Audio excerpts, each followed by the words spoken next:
Welcome back to week 3 of my Pantry Challenge, January 2025. This week is January 12th through 18th. We're going to go through my grocery haul. As always, I'm going to do that real quick, and then we're going to jump into some tips today. Tips for stretching your budget and being a little more thrifty with our food in our home. First item is hot dogs. Once again, my children did get into it before I had time to film, so one is missing. This was, I believe, $1.18, so very affordable.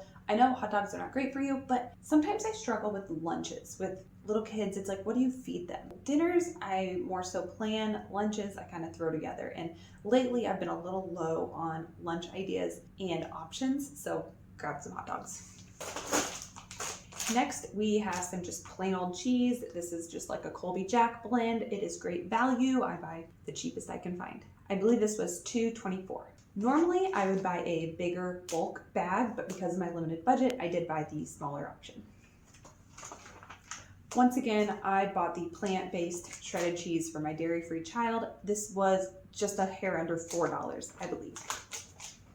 One of my kids requested a taco night, so this is just a pound of ground beef. It is 80-20, on lean versus fat, 80-20, and this was just under $5, which is unfortunate. I don't have any beef left, so previously I've talked about having 5 meats in the freezer, and I can show you a clip of those real quick. I normally have ground beef, ground sausage, shredded chicken, pulled pork, and then bacon, but I'm out of just plain old ground beef. I don't have any in there, so I did need to buy a pound in order to do tacos this week. It stinks though because this was like 20% of my budget, and this is only one meal. Maybe a tad bit of leftovers, but that's really unfortunate, but trying to please my kids, so bought the ground beef. Next, to go along with the tacos, I bought some tortillas. These are just under $2. It is a 10 count, okay? Once again, great value brand. And along with the taco night, I bought chips. I would consider this my luxury item from the haul. I like to do my rice bowls and scoop with chips. For the taco night, I typically don't use a shell. I typically do more like a bowl, and some of my kids do as well. So yeah, my splurge was buying chips, and that sounds so crazy to me. But with this budget, this is definitely a splurge. Now, again, great value. This was actually under $2, which for chips, I consider pretty good. Applesauce. I didn't get any fresh produce, unfortunately. Maybe later in the week I will. For now, we have applesauce. I feel really bad about not getting fresh produce, but I'm really struggling on this budget. So we'll see. Maybe I'll hit up that discount store and get lucky there again. But got applesauce. This is 46 ounces of applesauce. And this was, I believe, $3.12. And finally, my last item was flour.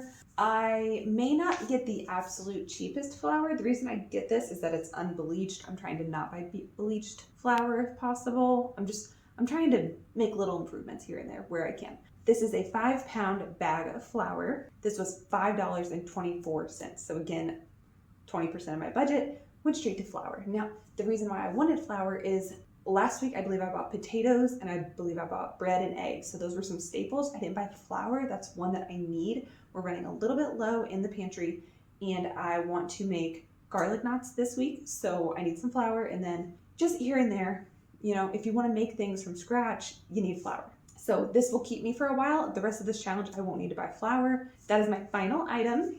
This week, I got 8 items total, and this came out to $24.64. So I still stayed under the $25. I have a few dollars rolling over from last week, so right now I'm actually doing okay. I may go get fruit later in the week.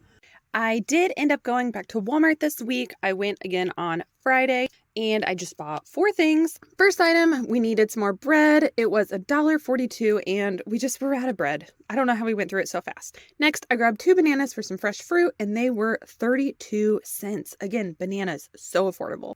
The jalapeno was only 14 cents. Okay, this is what I'm talking about. You can spice up your meals on a budget. You just gotta be smart with what you get. The cilantro bundle was 68 cents. The jalapeno and cilantro, that's what I'm talking about for a pantry challenge. That is the style and the vibe of getting something small, something little that packs a punch and makes your meal so much more enjoyable. Okay, it's flavor and it's affordable flavor. I do feel like those 2 items are what the pantry challenge is about.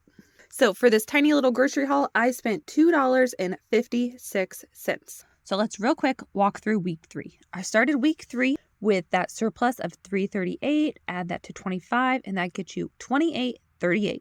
Then on Tuesday, went to Walmart and spent $24.64. Then on Friday, went back to Walmart, spent $2.56. This leaves me with a surplus of $1.18, which will roll over into week 4.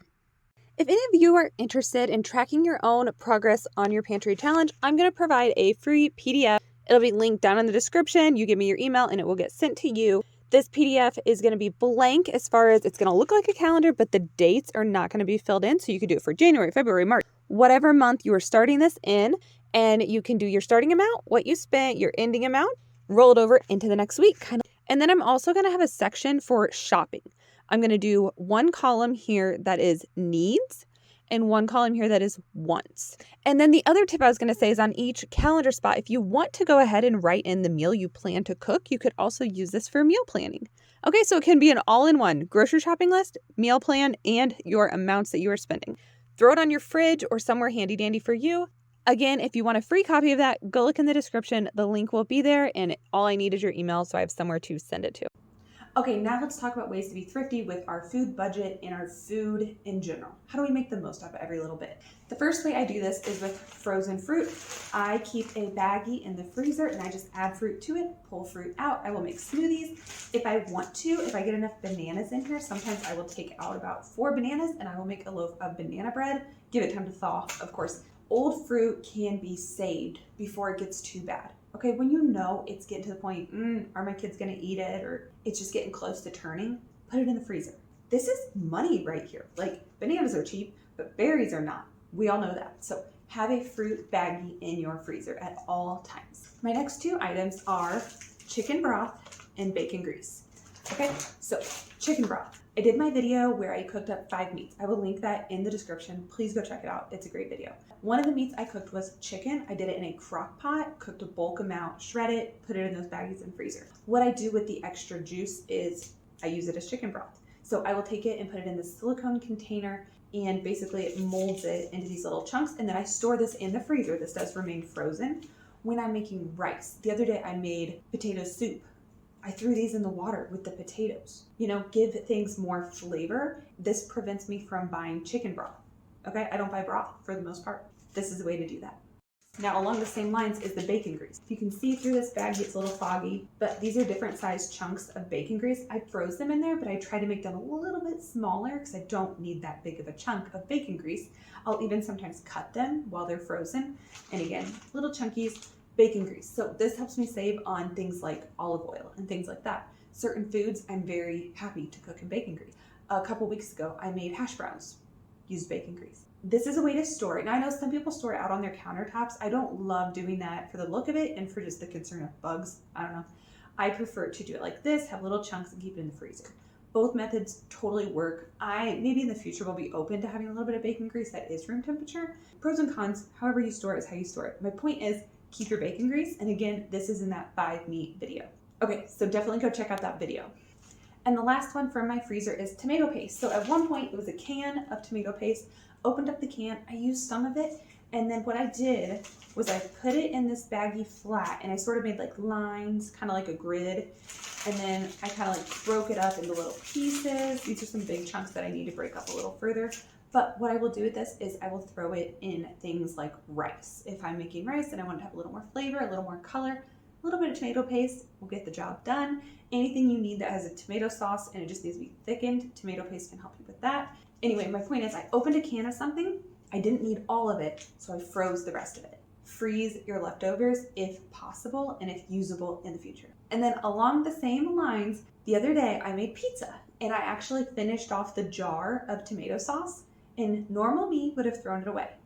But me being thrifty and way more conscious of my kitchen and my spending, actually put the jar back in the fridge. So it was basically empty, put it back in the fridge. This is just tomato sauce. And I knew in my head I was going to make rice the next day. So when I made the rice, I put some water in that, shook it around, and I got that flavor into the pot of rice. Okay, so I felt very channeling my grandparents. Let's just say that when I did that move.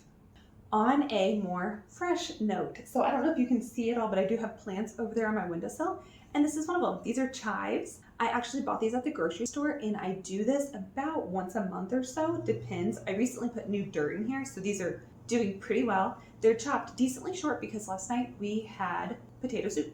And so we put them on potato soup, any kind of potatoes, mashed potatoes, potato soup, baked potatoes, we use chives. Certain pastas I make, we'll throw chives on, like a buffalo chicken pasta, we throw them on there. It's a good contrast of flavor. We love them. We love having them fresh. Obviously you can buy them, put them in the fridge. They're $1, maybe $2 on a bad day, but they go bad faster than if they're planted. So I will trim these down, they will regrow, and they do amazing for me.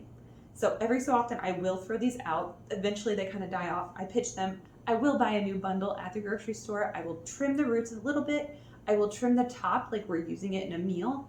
Then I will plant them so that then they have the chance to grow versus trying to support themselves as a very tall plant. So this is one of my hacks, is basically having a fresh herb in the house. I would love to do more, and I really, really should try to grow more in my kitchen windowsill. And I look forward to trying to pursue a little bit more in the garden next year. Last year I had 3 major successes. A jalapeno plant were 2 that did amazing.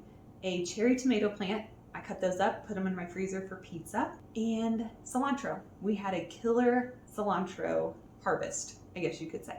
So looking forward to gardening more outside, but in the meantime, I keep my chives on my windowsill. My next tip is buying things that are not name brand. I showed you multiple items today in my haul that were not name brand. Peanut butter, we don't get name brand. This, that, the other. Sauces, I get it. Some things you need name brand. The other day, I actually bought Cheerios, and I bought the Great Value, like they were called something else, like Special O's. They were horrible.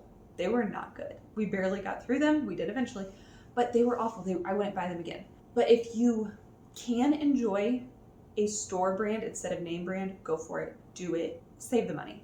I do it as much as I feel like I can. And then finally, making things homemade. Of course, I don't buy pancake mix. I make pancakes from a recipe. Cookies, I don't buy cookie dough. And different just things in general. I'm trying to get better and learn and do more and more and more. And actually, this past weekend, I made homemade Oreos with my children.